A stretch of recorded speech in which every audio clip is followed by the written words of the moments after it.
নমস্কার বন্ধুরা, ঝুনিস কিচেনে সবাইকে স্বাগত। এখন আমি বানাবো দুধ পুলি। এর জন্য কোরানো নারকেল নিয়ে নিয়েছি 1.5 কাপ। এবার গরম প্যানের মধ্যে এইগুলিকে সামান্য সময় নাড়াচাড়া করে নেব। এরপর এর মধ্যে মিশিয়ে নেব খেজুর গুড়ের পাটালি 200 গ্রাম। ভালো করে মিশিয়ে নেব আর গুড়টা গলে যাওয়া অবধি অপেক্ষা করব। গুড়টা সম্পূর্ণরূপে গলে গেছে এবং নারকেলের সঙ্গেও খুব ভালো মতন মিশে গেছে। এটি নারকেল নাড়ুর মতন খুব বেশি আঠালো করব না। গুড়টা মিশে গেলে এর মধ্যে দিয়ে দেব 1 চামচ গুঁড়ো দুধ। দুধটাকেও খুব ভালো করে মিশিয়ে নেব যাতে এর মধ্যে কোনো রকম ডেলা না থাকে। সামান্য সময় নাড়াচাড়া করে নেব। এরপর এর মধ্যে দিয়ে দেব ছোট এলাচের ভেতরের দানাগুলো। 4টে ছোট এলাচের দানা দিয়ে দিলাম। ভালো করে মিশিয়ে এটিকে একটি পাত্রের মধ্যে তুলে রাখবো এবং ঠান্ডা করে নেব। এই একই প্যানের মধ্যে এখন আমি নিয়ে নিচ্ছি জল নিয়ে নেব 1.5 কাপ।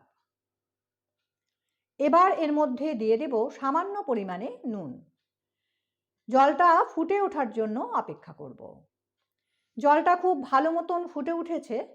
এখন এর মধ্যে দিয়ে দেব 1 চামচ ঘি। ঘিটা গলে গেলে 1 চামচ হবে। এগুলিকে খুব ভালো করে মিশিয়ে নেব এবং গ্যাসের ফ্লেমটাকে একদম লো করে এর মধ্যে দিয়ে দেব 1 কাপ চালের গুঁড়ো। এখানে সেদ্ধ চালের গুঁড়ো নিয়েছি আর এটা 300 গ্রাম আছে। সামান্য নাড়াচাড়া করে এর মধ্যে দিয়ে দেব সুজি। বড় 2 চামচ সুজি এর মধ্যে দিয়ে দিলাম। ঘি এবং সুজি দিলে এটা খেতে যেমন সুন্দর হবে সেরকম পুলিগুলো খুব নরমও হবে। পুলিগুলো ঠান্ডা হয়ে গেলেও শক্ত হবে না আর পরের দিনকেও পুলিগুলো নরম থাকবে। তাই ঘি ও সুজি অবশ্যই মিশিয়ে নেবে। গ্যাসটাকে অফ করে খুন্তি দিয়ে এইভাবে সমানে নাড়াচাড়া করতে করতে এটিকে ঠান্ডা করে নেব। প্রায় ঠান্ডা হয়ে গেছে। এবার এটাকে হাত দিয়েও কিছু সময় মেখে নেব। যদি হাতের মধ্যে এটা জড়িয়ে যায়, হাতের মধ্যেই চালের গুঁড়ো মেখে নিয়েছি, কিন্তু ডোয়ের মধ্যে কোনো রকম চালের গুঁড়ো দিইনি। এবার এর থেকে লেচি তৈরি করে নেব। লেচিগুলো খুব বেশি বড় বা ছোট করব না, মাঝারি সাইজের লেচি করে নিচ্ছি। তোমরা তোমাদের ইচ্ছে মতন করে নেবে। লেচিগুলো তৈরি হয়ে গেছে। এগুলিকে ঢাকা দিয়ে রেখে দেব। নিয়ে নিচ্ছি নারকেলের পুর, জল এবং একটা প্লেট। এবার ঢাকাটা খুলে এর থেকে একটা লেচি নিয়ে নিলাম পুলি বানাবো বলে, এবং আবারও ঢাকা দিয়ে রেখে দিতে হবে। শক্ত হয়ে গেলে পুলি কিন্তু বানাতে অসুবিধা হবে। একটা বাটি করে নিলাম। হাতটায় সামান্য লাগছে, সেই জন্যই জল লাগিয়ে নিলাম হাতের মধ্যে। এবার এই বাটির মধ্যে দিয়ে দেব নারকেলের পুর। অনেকটা পুর বা খুব কম পুর দেব না। পুর দেওয়ার পর এটা খুব ভালোভাবে মুড়তে পারবো, এভাবেই পুরটা দিয়ে দিলাম। মুখটা ভালো করে সিল করে দিচ্ছি। এটি ভালো করে সিল না করলে গরম দুধের মধ্যে পড়ে মুখগুলো কিন্তু খুলে যাবে, তাই সিলটা খুবই ভালো করে করতে হবে। শেপটাকে ঠিক করে নিচ্ছি আর হাতের মধ্যে এইভাবে রোল করে নিলে ভেতরের পুরটা খুব ভালোভাবে সেট হয়ে যাবে। পুলিগুলো এরকম দেখতে হবে।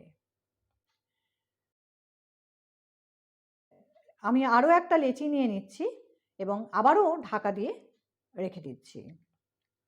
একটা বাটি তৈরি করে নিচ্ছি, ভেতরে পুর দিয়ে দিলাম, মুখটা খুব ভালো করে সিল করে দিচ্ছি। এবার এই কোণা থেকে আঙুল দিয়ে ওপরের দিকে এইভাবে একটা ছোট করে ভাঁজ করব এবং পুরো সিল করা মুখটার মধ্যে এরকম ছোট ছোট ভাঁজ করে ডিজাইন করে দেব। তোমরা যেভাবে খুশি পুলিগুলো বানিয়ে নিতে পারবে। পুলিটা এরকম দেখতে হবে। সমস্ত পুলিগুলো তৈরি করা হয়ে গেছে। এখন এগুলিকে ঢাকা দিয়ে রেখে দেব এবং দুধটাকে রেডি করে নেব। একটি পাত্রের মধ্যে আমি ফুল ক্রিম মিল্ক নিয়ে নিয়েছি 750 গ্রাম। দুধটা এর আগেই একবার জাল দিয়ে ঠান্ডা করে রেখেছি, এতে দুধটা খুব তাড়াতাড়ি ঘন হয়ে যাবে। দুধটা ফুটে উঠেছে, এখন এর মধ্যে দিয়ে দেব গুঁড়ো দুধ 2 চামচ। দুধটা সরাসরি দুধের মধ্যে দেব না, তাহলে এতটা দুধের মধ্যে যদি দলা পাকিয়ে যায় তাহলে মেশাতে অসুবিধা হবে। সেই জন্যই ছোট বাটির মধ্যে এই গরম দুধ নিয়ে নেব এবং খুব ভালো করে মিশিয়ে নেব। তারপর এই লিকুইড দুধের মধ্যে গুঁড়ো দুধটা দিয়ে দিলাম। এবার এর মধ্যে দিয়ে দেব এলাচের দানাগুলো দিয়েছিলাম নারকেলের মধ্যে, এখন দুধের মধ্যে খোলাগুলো দিয়ে দিলাম। দুধটা যখন সামান্য ঘন হয়ে যাবে, গ্যাসের ফ্লেমটাকে হাই রেখেই একটা একটা করে এর মধ্যে পুলি দিয়ে দিচ্ছি। পুলিগুলো সামান্য সময় রেখে হালকা হাতে এইভাবে ধার থেকে খুন্তি দিয়ে পুলিগুলোকে সামান্য নাড়াচাড়া করে দেব। দুধের মধ্যে পুলি দিয়ে অনেকক্ষণ ফোটানোর প্রয়োজন নেই। পুলিগুলো যখন সেদ্ধ হয়ে যাবে তখন এগুলি দুধের ওপর ভেসে উঠবে। 5 মিনিট ফোটালেই হয়ে যাবে। এর মধ্যে এখন কিন্তু মিষ্টি মেশানো হয়নি, তাই এর মধ্যে গুড় মিশিয়ে নেব। আর ফুটন্ত দুধের মধ্যে গুড় মেশালে দুধটা কেটে যেতে পারে, সেই জন্যই গ্যাসটাকে অফ করে 2 মিনিট পর্যন্ত রেখে দেব এবং তারপর এর মধ্যে গুড় মিশিয়ে নেব। 2 মিনিট রাখার পর এখন এর মধ্যে দিয়ে দিচ্ছি খেজুর গুড় 300 গ্রাম। পাটালি গুঁড়ো দিতে পারো,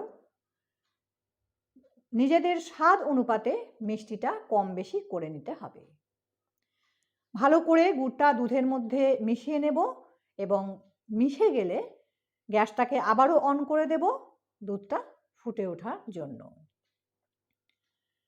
দুধটা খুব ভালো মতন ফুটে উঠেছে। গুড় দিয়ে অনেকক্ষণ ফোটানোর প্রয়োজন নেই, সামান্য সময় ফুটিয়ে নিলেই হবে। দুধের মধ্যে গুড়ের কালারটা খুব সুন্দর এসে গেছে আর দুধটাও ঘন হয়ে গেছে। ঠান্ডা হয়ে গেলে আরও ঘন হয়ে যাবে। এখন গ্যাসটাকে অফ করে দেব এবং ঠান্ডা হওয়ার জন্য অপেক্ষা করব। তৈরি হয়ে গেছে দুধ পুলি। এগুলি দারুণ খেতে হয়। বাড়িতে বানিয়ে কেমন হয়েছিল কমেন্টে জানিও। ভিডিওটি ভালো লাগলে লাইক, শেয়ার এবং সাবস্ক্রাইব করতে ভুলো না। পাশে থাকা বেল আইকনটিও প্রেস করে দিও নোটিফিকেশন পাওয়ার জন্য। ধন্যবাদ।